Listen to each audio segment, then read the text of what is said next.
Demon Vampire. Special Science Report 1192 Prologue Acceptance. If you had told me a year ago what I know now, I would call bullshit, Herald admitted. These things are fairy tales, nothing more. He sighed, although I think Iada would hit me for saying that. Chapter 1. The day everything changed. The platypus stood there as it happened. His name is Harold Thompson. He watched as the announcement spread over the live international news. His solitary nature and lone attitude did not lend well to such revelations. He's used to his research, to his test tubes, to his lab. He's out of his element in New York City, especially this day. He told himself that it was a fluke story. He didn't believe in vampires, but the news that day argued otherwise. The crowd gawked in the moment, a whisper that quickly grew to a roar. The street was ablaze with conversation. Most thought it to be a joke that someone was messing with the teleprompter. Whatever it was, it didn't seem funny. The reporter mentioned that last month a man came forward and claimed he owned a vast amount of property in Europe. When confronted, the documents he presented were found to be over 400 years old. When asked, the man hesitated to answer but refused to leave. In an attempt to justify his rights as the deed holder, he stated his identity and explained that he was a vampire. When asked for proof, he casually walked over to a car and lifted it off the ground with one hand. Naturally, the company and its landowners wanted more proof. So the group contesting his origins convened a special research laboratory in New York City to conduct the necessary tests to determine if he was indeed a real vampire. The date was September 1st. Harold had been in New York almost a month. He was setting up an empty lab to start local testing that was to be discussed at the latest possible moment due to a few legal concerns and several confidentiality agreements. There's no fucking way. Harold stared at the large screen above. They would have told me if it was something like this.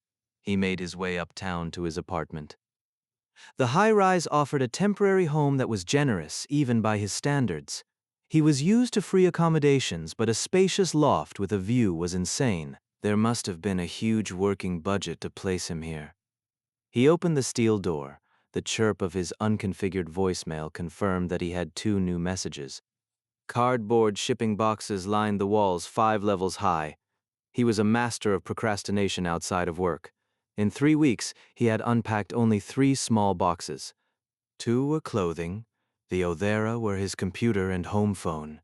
He didn't believe in cell phones. He enjoyed the idea of not being available at certain times. The space spoke worlds to a fashion choice that Herald truly had no interest in. It was modern minimalist with large open rooms that held emptiness.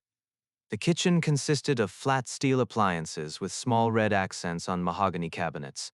It made no sense to him. A clean Motel 6 was fine for most any occasion. This was overkill. Most of his regular contracts called for only a few months of work, then he had to move. He would usually spend every waking hour at his job and every night inside. He enjoyed his solitude. He had reached a zen level to his antisocial attitude. At 6'1", he was lengthy and seemingly frail upon any first meeting. It always made his position of authority slightly questionable. He wore thin, rectangular metal glasses that framed his gaunt face surprisingly well. He was in no way an ugly man, only an unattractive and uninteresting one. His deep brown hair was slightly mixed with shades of red and black. He had a white patch of hair on the back of his head slightly to the right. It was a birthmark of sorts that he always hid from others by wearing a baseball cap in public. He hated baseball, but the cap served its purpose well enough. His eyes were a dark brown, simple yet kind. He was single, and it was apparent by his grooming habits. His 5 o'clock shadow was 3 days old. For pure lack of attention, he didn't bother keeping a clean shave. The phone rang, the blue LED panel lit the caller ID. That informed Harold he wasn't going to like the conversation waiting for him. It was work. Cillian Industries hadn't bothered him much. If they were calling now, it would seem that things were about to change. Phone on. He was proud of his voice-activated gadgets despite his lack of cell phone. Harold? Are you there? The feminine voice was out of breath. Damn it, Harold. Am I on speakerphone again? You know, I hate that phone of yours. He tossed his keys into a heavy glass bowl at the other end of the room. It was a daily ritual that usually made a welcome chime that he remembered from college. The bowl was a gift from his first girlfriend before she dumped him. She had hand-blown it during one of her many art classes that didn't get her a degree. He had kept it out of comfort, never really wanting to throw it away out of habit. Herald tossed his keys across the room, aiming for the bowl. "It's vampires, Herald," the woman blared over the speakerphone. The bowl shattered on impact. Herald watched in dismay as small pieces rolled off the ledge. His jaw dropped. His keys were never enough to damage it in the past. It had fallen before several times and from higher distances to no effect. Now it was in 47 pieces. Herald was silent. "Herald? Herald, did you hear me?" "I said vampires. We get to work on real vampires." The woman was ecstatic. "I heard you, Jenna." I saw the big news announcement, and a sense of dread overtook me. Harold walked to the shards of glass on the floor. Under his foot lay number 48. "And you're not excited about it?" "God, man, these are vampires we're talking about here. Aren't you even curious?" Jenna was. "I have more pressing issues. I could care less about who the specimen came from. We just run the tests and extract data. It's not like we'll ever get to meet any of the donors from the study." Harold swept up the debris into his hand. "I don't want to focus on vampires right now." "Okay, what the hell happened? Did you break your computer again? Another overclocking incident? Is that why you're so depressed all of a sudden?" Jenna was prying. Mary's bowl broke. Harold sighed. About time Jenna expressed instant disdain for Harold's choice of sentimentality.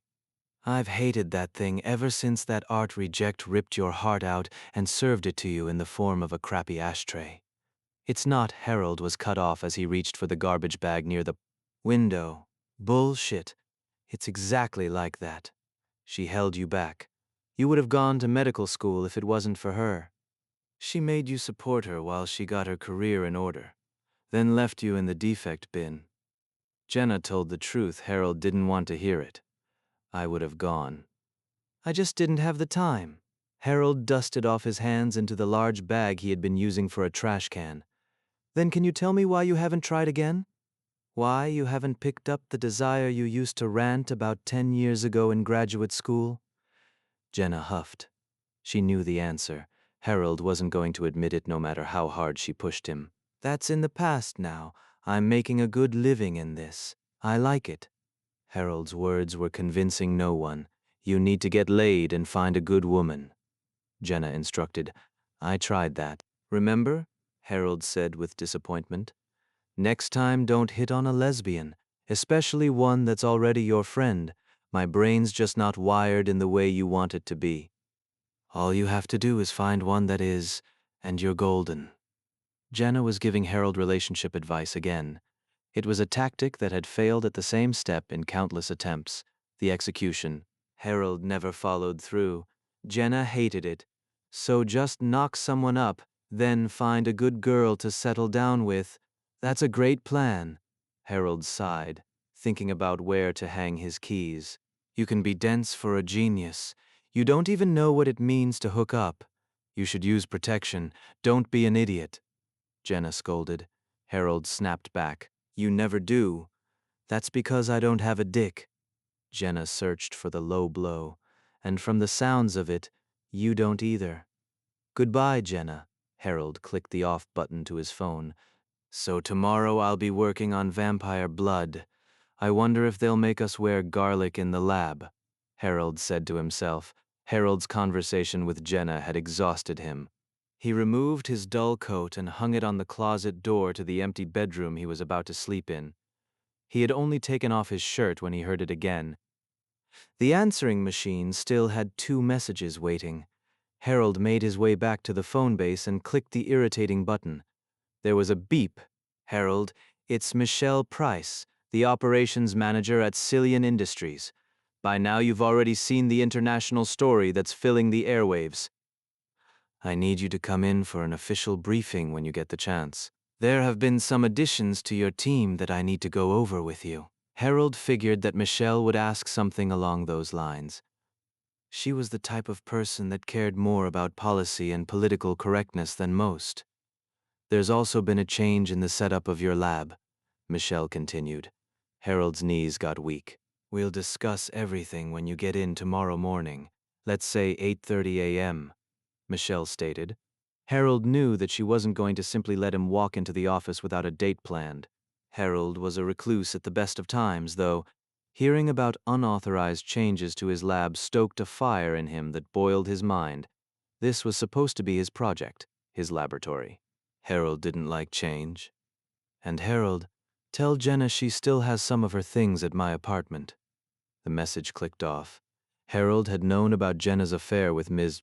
Price since before he had flown out to New York. Jenna had a way of finding and converting women to her cause. This one just happened to be his next boss at the time. Their relationship lasted all of a month. Somehow, Harold found himself playing mediator. Harold exhaled as he pressed the button again. The machine beeped. Harold Thompson. The voice in the message paused. It was unfamiliar. Don't wear any silver to your meeting tomorrow. It will offend. The phone clicked. An automated voice kicked in. There are no more messages. The unknown voice was effeminate, though clearly a man. There was silk to his words, a reasoning behind his simple warning. Harold pondered why wearing silver to a staff meeting would have any effect at all. He was at least relieved. The only silver Harold owned was a silver cross his mother gave him. It was an attempt to bring Harold closer to some sort of religion other than science. It hadn't worked. He had worn it once and put it away in the same box it came in. It was still heavily packed away in one of the boxes in the living room. Harold lurched back to his bed, one of the perks of moving into a furnished loft. Are you sure he will be up to the task? That he has the empirical nerve to continue once we tell him the finer details of the trials? A young man in a suit stood with a scowl as he reviewed a file in his left hand. He's scientifically occidental. He'll be able to prove what you need. Don't worry. He's one of the best in his field. Michelle Price sat at her desk on the 30th floor of a corporate high-rise. The dim light hid her features from view. The only trait to shine through the darkness were her eyes. The light green glare was catching the few glimmers that crept into the large office. I don't want him quieting on day one of this operation once he finds out. He can't be a variable. The young man insisted on his peace of mind. I've taken a few measures to keep him comfortable in all this. When he sees who's on the roster, he'll be here for the duration. Michelle was sure of her methods. And if you're wrong, he'll die. The young man was absolute in his tone.